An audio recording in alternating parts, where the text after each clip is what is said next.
Shalom, selamat pagi jemaat dikasih Tuhan. Kita berjumpa lagi dalam Renungan Pagi. Mari pagi ini kembali saya mengajak kita semua untuk merenungkan firman Tuhan.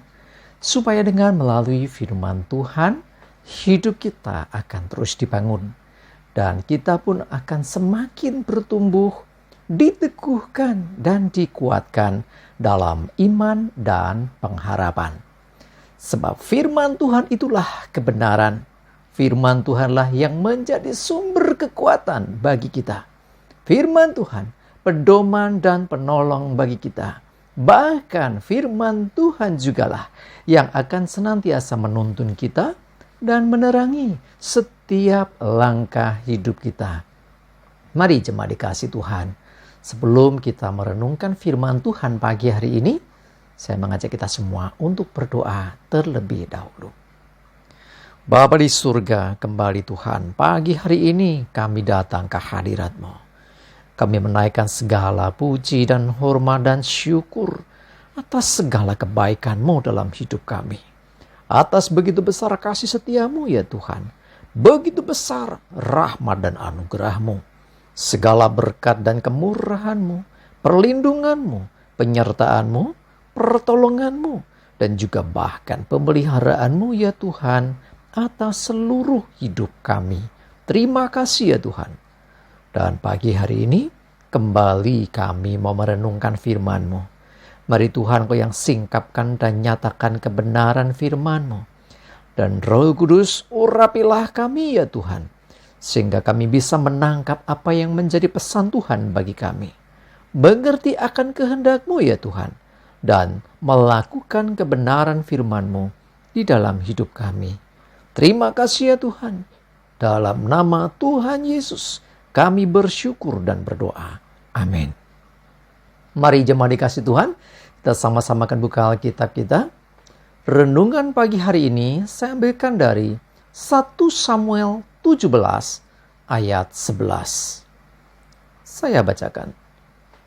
Ketika Saul dan segenap orang Israel mendengar perkataan orang Filistin itu, maka cemaslah hati mereka dan sangat ketakutan. Apa yang terjadi?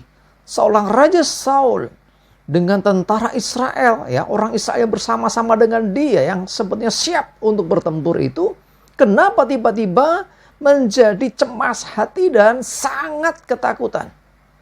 Siapa yang berbicara ini? Ya, tentu kita tahu bahwa itulah suara dari Goliat. Kita tahu kisahnya, Goliat ini punya perawakan, punya postur tubuh yang jauh lebih tinggi, lebih besar dari orang-orang kebanyakan. Ya, lebih tegap, lebih, ya artinya lebih besar daripada orang Israel juga.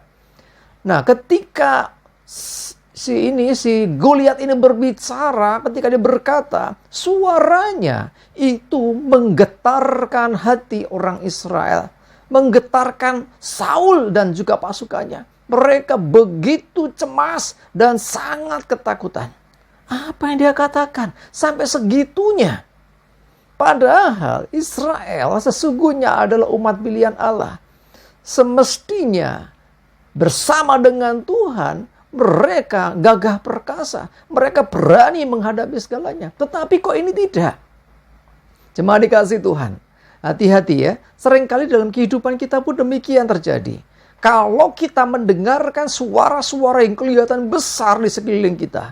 Kalau kita mendengarkan suara-suara negatif, suara-suara yang melemahkan akan pengharapan dan iman kita. Kita pun bisa jadi kehilangan keberanian.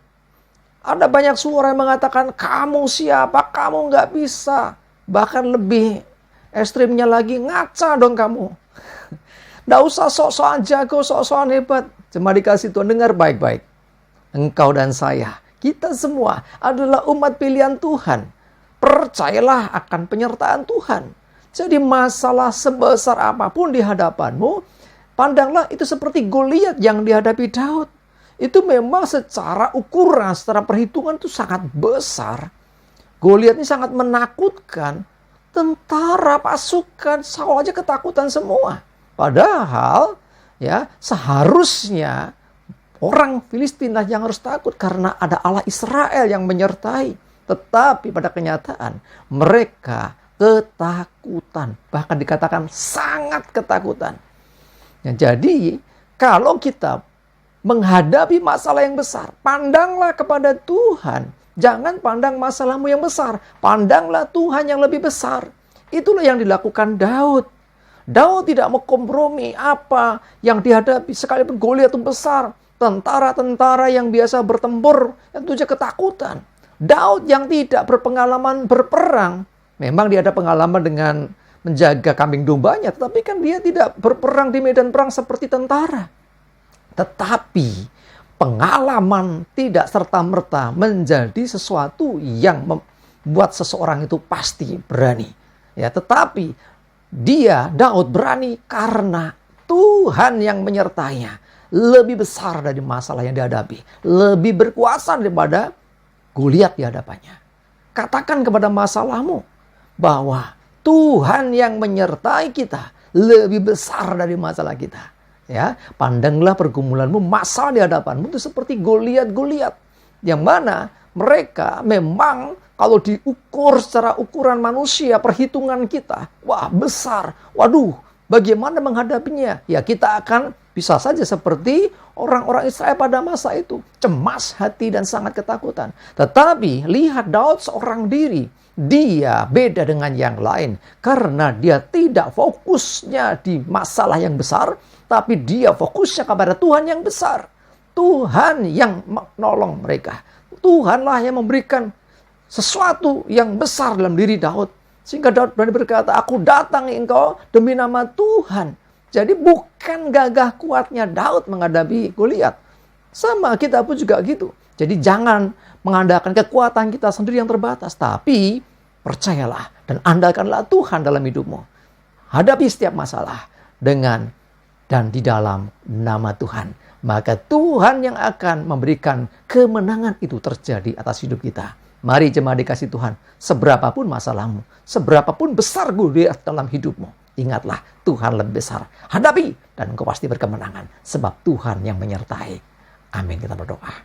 Tuhan terima kasih. Tuhan kami belajar dari seorang Daud. Bagaimana dia begitu perkasa menghadapi Goliat yang secara ukuran lebih besar. Kami juga belajar daripada Saul dan juga tentara dan orang-orang Israel yang ketakutan waktu itu. Karena mereka mendengarkan suara musuhnya. Karena fokusnya di Goliat. Tetapi Daud fokusnya di Tuhan. Dan kami mau Tuhan, fokus kami kepadamu.